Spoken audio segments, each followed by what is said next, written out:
당신의 입술에 앞정이 찔리는 사고가 발생했다고 가정해봅시다.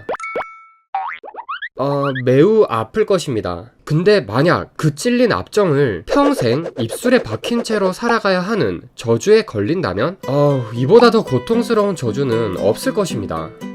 우리가 부정적인 기억 때문에 고통을 느끼는 과정이 바로 이 뽑아내지 못하는 앞정의 저주와 유사합니다. 기억 또한 한번 머릿속에 박혀버리면 내 마음대로 뽑아버릴 수가 없기 때문이죠. 그럼에도 불구하고 부정적인 일을 겪어도 남들에 비해 금방 잊어버리고 크게 개의치 않는 사람들이 분명 있습니다. 그래서 우리는 그들을 부러워하고 그들처럼 되고 싶어 합니다. 바로 이들에게는 어떤 비밀이 숨겨져 있을까요?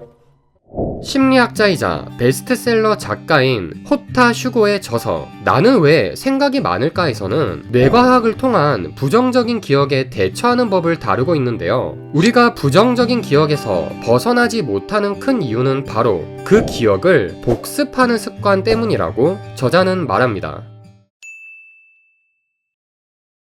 사실 우리 뇌의 기억력은 생각보다 그리 좋지 못합니다. 물론 저는 5살 때 바지에 오줌 싸서 혼난 거 아직도 기억나는데요? 라고 말하는 사람들도 분명 있을 것입니다. 하지만 그 사람에게 당장 7일 전 점심으로 무슨 메뉴를 먹었는지 생각해보라고 한다면 아마 잘 기억해내지 못할 것입니다. 우리의 뇌는 겪었던 모든 일을 기억하는데 굳이 에너지를 쓰지 않습니다. 하지만 우리의 뇌가 무서울 정도로 기억력을 발휘하는 순간이 있습니다. 그것은 바로 그 기억에 대해 반복적으로 생각할 때입니다. 이는 학습 용어로 복습이라고 부르는 행위입니다. 19세기 독일의 심리학자 에빙하우스는 인간의 기억을 측정한 한 연구를 통해 인간은 어떤 기억에 대해 20분 후에는 42%를 망각하고 1시간 뒤에는 56%를 망각하고 하루 뒤에는 74%를 망각한다는 사실을 밝혀냈습니다.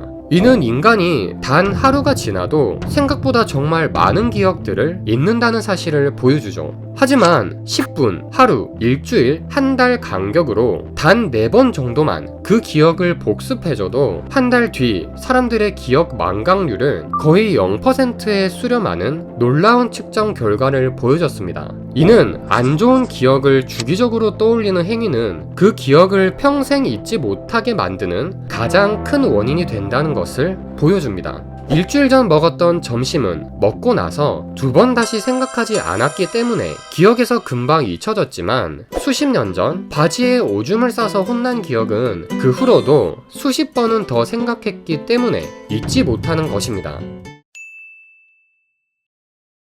물론 앞서 배운 이 에빙하우스의 망각 이론을 부정적인 기억을 잊는데 현실적으로 적용하려면 한 가지 더 짚고 넘어가야 하는 부분이 있습니다. 왜냐면 정말 치명적인 사건에 대한 기억은 그 기억을 최대한 떠올리지 않는다고 하더라도 그때 그런 일이 있었다는 상황 자체는 평생 잊지 못하는 경우가 있기 때문입니다. 예를 들어 자신의 부모님이 돌아가셨다는 사실에 대한 기억 자체를 망각하는 사람은 없다는 것이죠. 하지만 우리가 기억을 잊고 싶어하는 이유는 단 한 가지입니다. 바로 그때 무슨 일이 있었는지에 대한 기억 자체가 아니라 그 기억과 함께 연결되어 떠오르는 부정적인 감정 때문이죠. 기억을 잊지 못한다고 감정을 잊지 못하는 것이 아닙니다. 그리고 이 감정 또한 망각의 원리를 따르기 때문에 최대한 반복해서 떠올리지 않도록 노력한다면 훨씬 더 빠르게 그 감정을 희미하게 만들어 그 기억의 고통으로부터 자유로워질 수 있습니다.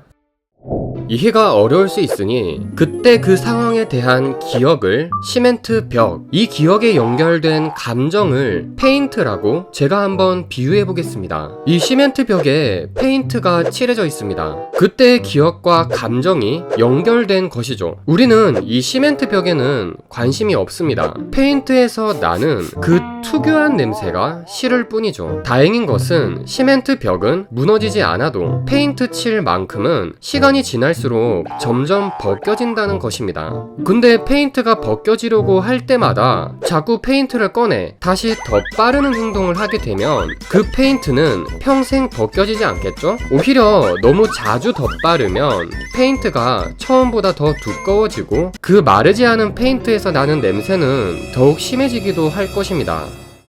힘든 기억에 대해 우리는 시간이 약이라는 말을 많이 듣곤 합니다. 하지만 앞선 예시처럼 무조건 시간이 지난다고 무조건 다 해결되는 것이 아닙니다. 핵심은 그때의 기억과 감정을 최대한 복습하지 않는 태도입니다. 공부했던 기억이 잘 안 나거나 중요한 것을 깜빡해 스스로를 원망한 적이 있나요? 그럼 이제는 스스로 원망하는 것을 멈춰도 좋을 것 같습니다. 이는 바꿔 말해 당신은 다행히 힘들었던 기억을 잘 잊을 수 있는 잠재력도 분명 품고 있다는 뜻이기도 하니까요.